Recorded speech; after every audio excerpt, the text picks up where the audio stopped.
तत्सः तत्सवितुर्वरेण्यं भर्गो देवस्य धीमहि धियो यो नः प्रचोदयात्। ॐ त्र्यम्बकं यजामहे सुगन्धिं पुष्टिवर्धनम् उर्वारुकमिव बन्धनात् मृत्युरमक्षयोमामृतात्। ॐ सहना भवतु सहनौ भुनक्तु सह वीर्यं करवावहै तेजस्विनावधीतमस्तु मा विद्विषावहै। ॐ असतमा सद्गमय तमसमा ज्योतिर्गमय मृत्युरमा अमृतंगमय।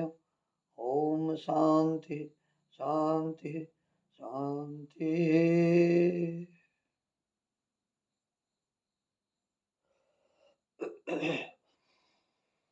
ब्रह्मा मुरारी त्रिपुरन्तकारी भानु शशि भूमिसुतो बुधैश्च गुरश्च शुक्र शनिरावकेतव कुर्वन्तु सर्वे मम सुप्रभातम् कुर्वन्तु सर्वे मम सुप्रभातम्। भृगो वसिष्ठा कृतराङ्गिराश्च मौनो पुलस्ता पुलहेश गौतम रैमो मरीच शबनाश दक्ष कुर्वन्तु सर्वे मम सुप्रभातम् कुर्वन्तु सर्वे मम सुप्रभातम्।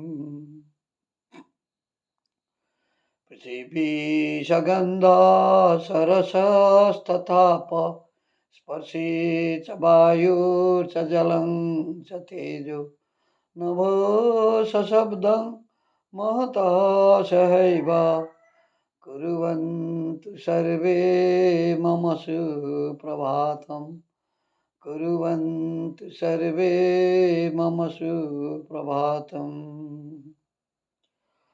ब्रह्मा मुरारी त्रिपुरन्तकारी भानु शशि भूमिसुतो बुधैश्च गुरश्च शुक्र शनिरावकेतव कुर्वन्तु सर्वे मम सुप्रभातम् कुर्वन्तु सर्वे मम सुप्रभातम्।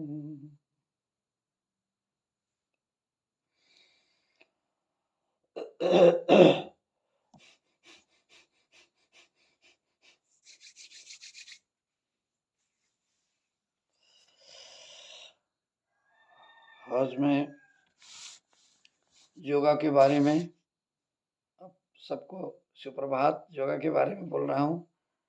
योगा का पतंजलि दर्शन में पतंजलि योग सूत्र का जो 4 पात है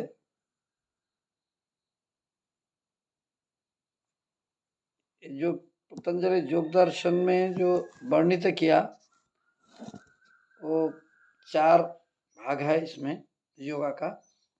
समाधि पात, साधना पात, विभूति पात और कैवल्य पात। मैं आज विभूति पात के बारे में समाधि पात के बारे में थोड़ा बोलूंगा। अथ योग अनुशासनम। नंबर 1 में योग क्या है? अनुशासन, डिसिप्लिन में रहना योग बोलते। चित्त वृत्ति निरोधः तदा द्रष्टु स्वरूपे अवस्थाना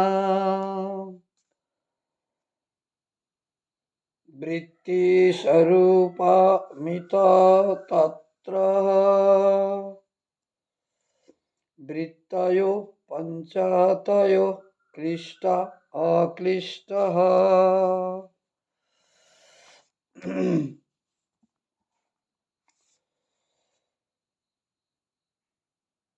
प्राणा प्रमाण विपर्जय विकल्प निद्रा स्मृतयो प्रत्यक्ष अनुमान गमा प्रमाणानि विपर्जयो मिथ्या ज्ञान तद्रूप प्रतिष्ठम शब्द ज्ञानानुपाति वस्तु शून्यो विकल्पः अभाव प्रत्ययालंबन वृत्ति निद्रा अनुभूत विषयो या प्रमोष स्मृति अभ्यास वैराग्यभम तन्निरोधः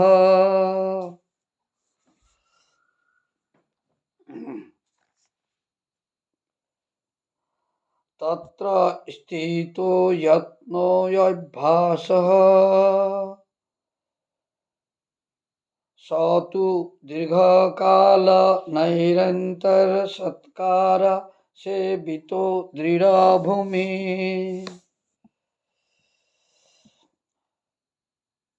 दृष्टानु अश्रविक श्रविक विषयो वितृष्णश्च वशीकार संज्ञा वैराग्यम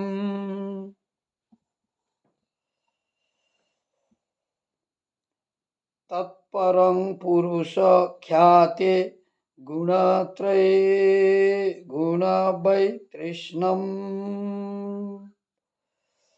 वितर्क विचार आनंद स्मृत स्वरूपानुगमात् संप्रज्ञात्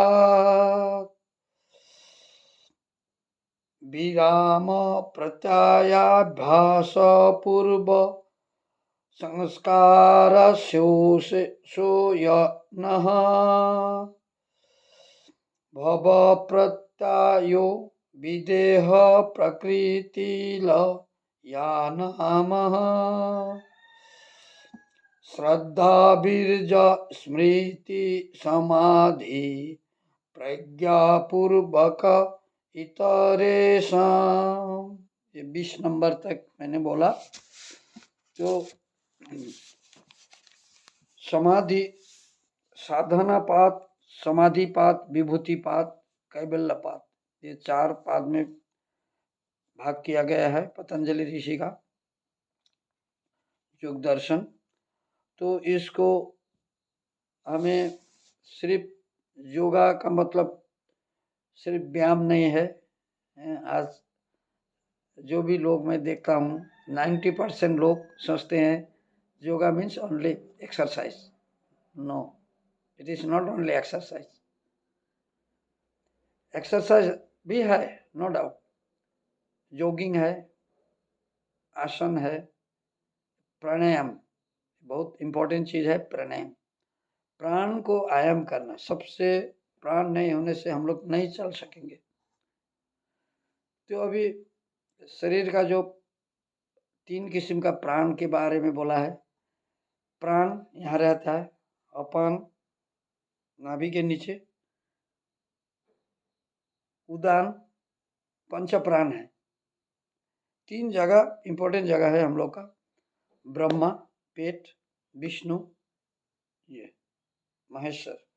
ब्रह्मा विष्णु महेश्वर, तो ये तीनों भगवान को ब्रह्मा विष्णु कहा। अभी साइंस ने क्या बोला, साइंस के भाषा में बोलना पड़ेगा। तो भगवान को छू सकते हैं। बात पित्त कफ, सोचिए यही है। गॉड बोलिए, ईश्वर बोलिए, भगवान बोलिए, जो भी नाम दीजिए, ये 3 शक्ति जो है वही भगवान है। इसलिए बोला भगवान कहाँ है, कण कण में है, सर्वत्र व्याप्त है। यही है भगवान का डेफिनेशन। यहाँ भगवान का डेफिनेशन संस्कृत में ऐसे दिया है। ईश्वर कौन है, ईश्वर कैसा है? आंसर उत्तर आया, क्लेश कर्म विपाक आश्वेर अपरामृष्टा पुरुष विशेष ईश्वर, यही है ईश्वर। जन्म नहीं है, मृत्यु नहीं है, दिखाई नहीं देता है, सर्वत्र व्याप्त, छू नहीं सकते ईश्वर को, लेकिन अनुभव कर सकते हैं, अनुभव। तो अब इसलिए ये प्राणायाम जो है, प्राण में 5 भाग होके हम लोग का शरीर में जाता है। पंच प्राण, पंचकोश, पंच पल्लव, देखिए। अच्छा, और उसी तरह ब्रह्मा विष्णु महेश्वर त्रिदेव, इसी को बोला ब्रह्मा विष्णु महेश्वर, जो भी बोलो। अभी बात पित्त कफ ही सबसे इम्पोर्टेंट चीज है रोग का। हमारा स्वामी जी, आचार्य जी दोनों बोलते हैं। आचार्य जी आज विश्व का आयुर्वेद का शिरोमणि है, विश्व भर का, सबको मालूम है, क्योंकि भारत नंबर 1 में है अभी विश्व में आयुर्वेद में। किसके वजह से? गुरु के वजह से। तो गुरु लोग हम लोग को अच्छे राह दिखाएंगे, उनके राह में चलेंगे तो हम लोग को भी जरूर भलाई होगा। तो यहाँ बात पित्त कफ, ये त्रिदोष से ही दूसरा बीमार का जन्म होता है, ये सबको आज मालूम हुआ। साइंटिस्ट लोग भी आज स्वीकार कर रहे हैं इसको, डॉक्टर बोलिए, सब मिलकर अभी इसको आगे बढ़ाना है। भारत को विश्व गुरु बनाना है तो सबको जागना होगा अभी। इसलिए स्वामी जी बोलते हैं, जागने का वक्त आ गया,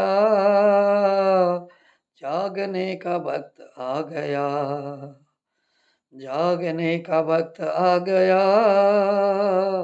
जागने का वक्त आ गया। लंबा गाना है एक, जो भी हो। अभी ये प्राण क्यों इम्पोर्टेंट? 5 किस्म का प्राण होता है। प्राण, अपान, ऊपर का वायु, उदान, व्यान और समान, नाभि के आसपास में। ये पंच प्राण को भी फिर उपप्राण है इसका। देखिए कितना साइंस है, योगा कितना साइंस है, वो आज में सोच नहीं सकता है। ऋषि मुनि इतना साइंटिस्ट थे हम लोग का पूर्व पुरुष।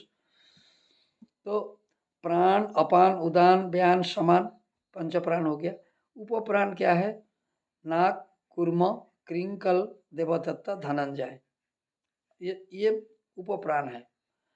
जैसे हाथ छिवाना, आँख को ये करना, खुजलाना, ये उपप्राण करता है। और हवा ऐसे करके हाँ ये करना और हिचकी लगना, सब उपप्राण का काम है। इसलिए पंच प्राण मूल प्राण है।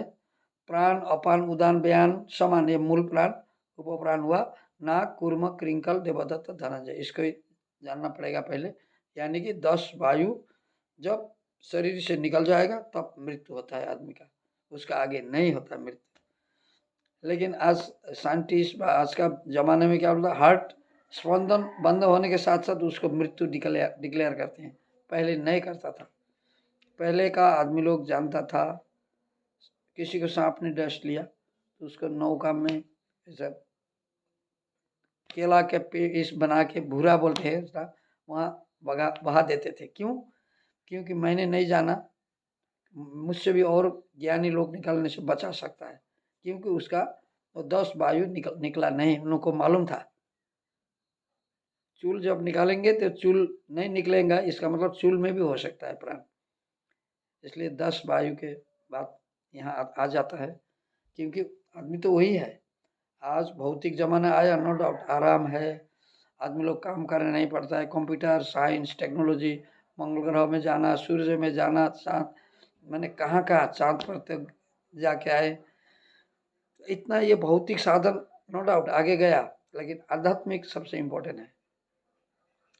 आध्यात्मिक नॉलेज पहले था, पहले ज्ञान था कि आदमी पंच प्राण क्या है, 10 वायु क्या है और पंच कोश क्या है। जैसे अन्नमय कोश, प्राणमय कोश, मनोमय कोश, विज्ञानमय कोश, आनंदमय कोश, सेल कोश। जो अभी जब जिम जाते हैं खेलते हैं, दौड़ते हैं, फुटबॉल, वॉली जो जो भी करते हैं, एक्सरसाइज, बॉक्सिंग, ताइक्वांडो जो भी करिए, माने शरीर का जो कसरत होता है, उससे क्या होता है, अन्नमय कोश को स्ट्रांग होता है, नो डाउट, अच्छा है, करना चाहिए। लेकिन उसके बाद ये सेल क्या खाता है, सेल को प्राण भी चाहिए, तो प्राणमय कोश के बारे में आता है। प्राण महा औषधि, वेद में बोला है 1000 साल पहले ही, प्राण महा औषधि। औषध कहाँ है, प्राण में है। ये विश्व ब्रह्मांड जितना मॉलिक्यूल्स से ढका हुआ है, सब मॉलिक्यूल्स है चारों तरफ। तो पेड़ पौधा जितने भी है, सबसे हम लोग का संपर्क है।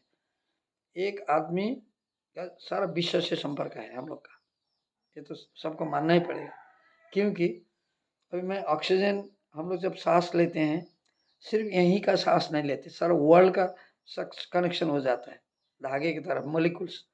जैसे मोबाइल में फोन करते हैं तो कहाँ कहाँ का आ जाता है, वाइब्रेशन, तरंग। यहाँ क्या नहीं है, भगवान की शक्ति बहुत अथाह शक्ति है। समुद्र भी, इस वायुमंडल में समुद्र छिपा हुआ है। बोलने से अच्छा नहीं, सुनने में अच्छा नहीं लगता होगा, लेकिन है।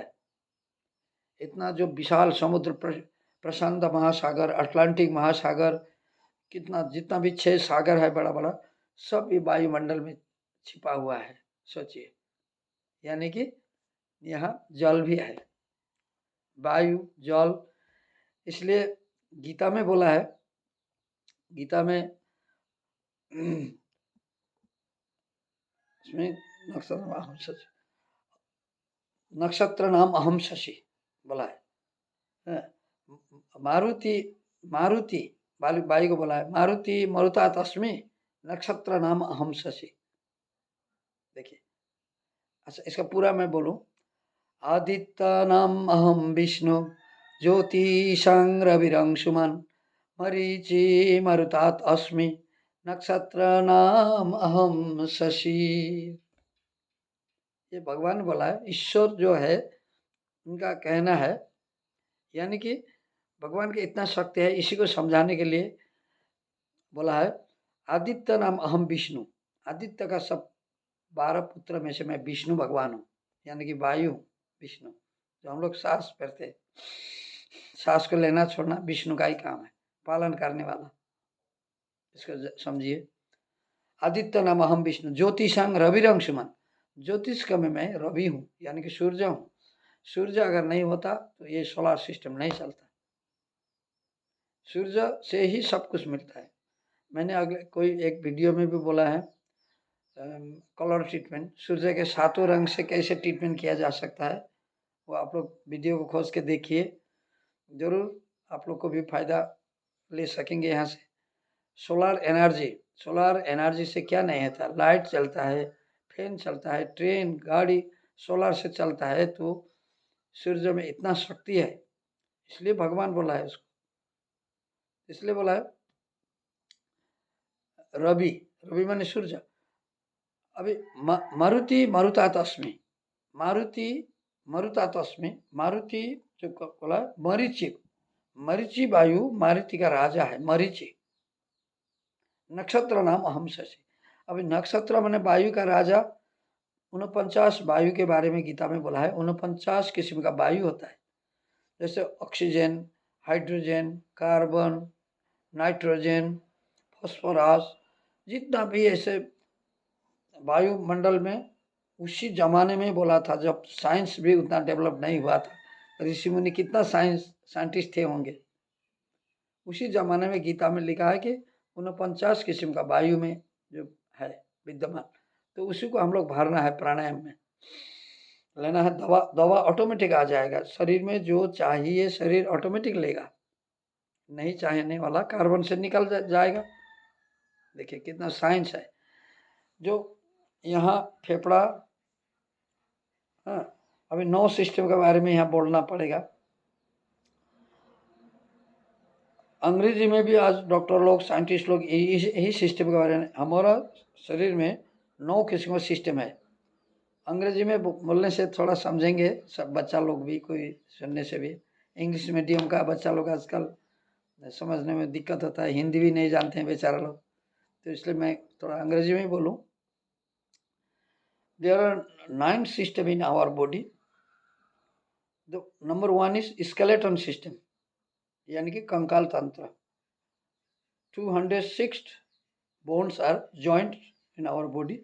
It is called skeleton system, कंकाल तंत्र. Next is second, muscularity system. Muscularity, who is Annamaya Kosh. I say that it is Annamaya Kosh, muscularity system. उसके बाद रेस्पिरेटरी सिस्टम, सांस भरना छोड़ना. It is called respiratory system. Circulatory system next. Circulatory, blood circulation system. Circulatory system. Next is digestive system, हजम करना. उसके बाद आया इंडोक्राइन सिस्टम, जूस प्रोडक्शन होना, हार्मोन निकालना. इंडोक्राइन यहाँ से निकलता है. जैसे जूस नहीं निकलने से पैंक्रियास एक्टिव नहीं होने से डायबिटीज होता है, सबको मालूम है. इंसुलिन प्रोडक्शन करने का जगह भी है अंदर में, आग्नाशय, पैंक्रियास बोलते हैं.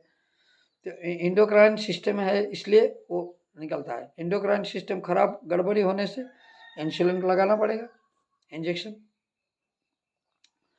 नेक्स्ट आया नर्वस सिस्टम. जब जो खाएंगे वैसा ही बनेगा. ब्लड में भी, ब्लड 2 किस्म का होता है.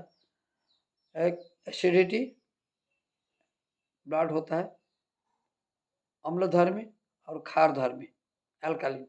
एसिडिटी एंड एल्कालिन ब्लड का 2 धर्म होता है. हिंदी में बोलने से इसको क्षारधर्मी और अम्लधर्मी. जिसका अम्लधर्मी रखता है उसको वो शरीर बीमार का वाहक होता है. अम्लधर्मी रक्त जिसका परसेंटेज 70% अगर अम्लधर्म रखता है तो वो बीमार का वाहक होगा वो शरीर. और जिसका शरीर में 70% क्षार धर्म है, एल्कालिन है, उसका बीमार का वाहक नहीं होता है उस शरीर में. क्योंकि अभी एसिडिटी ब्लड क्यों बनता है? खाना पान से. मांस, मांस, अंडा, घी, तो ऐसा ज़्यादा ये सब खाएंगे तो ब्लड का एसिडिटी बढ़ेगा. एसिडिटी बढ़ने से बीमार को आकर्षण करता है.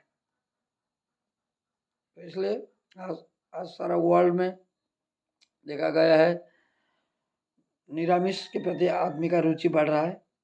अच्छा, ये गया हजम करने के इंडोक्राइन सिस्टम के बाद आया नर्वस सिस्टम. तो जो खाया उसी नर्वस हो जाएगा. जैसा खान वैसा ही उसका विचार होगा. अभी मदिरा खाने से उसका एक्शन होगा, अब साग सब्जी खाने से एक्शन होगा, मांस मच्छी खाने से एक्शन होगा. तो आहार से ही नर्वस सिस्टम का संपर्क है. उसके बाद 7वां 8वां नंबर आया excretory system. It is called excretory system. पेशाब करना, पायखाना करना, पसीना निकालना, गर्भ में माँ बहन उसको निकालना, शिशु को जन्म देना, ये सब ये सिस्टम भी ऑटोमेटिक हो जाता है. ये भगवान ने बनाया सिस्टम है. ये बहुत बड़ा साइंस है, शरीर विज्ञान है. ये शरीर के अंदर भगवान ने इतना विज्ञान रख दिया है. अच्छा, एक्सक्रीटरी सिस्टम. उसके बाद आया लास्ट रिप्रोडक्टिविटी सिस्टम. रिप्रोडक्ट्स भी कर सकते हैं हम लोग.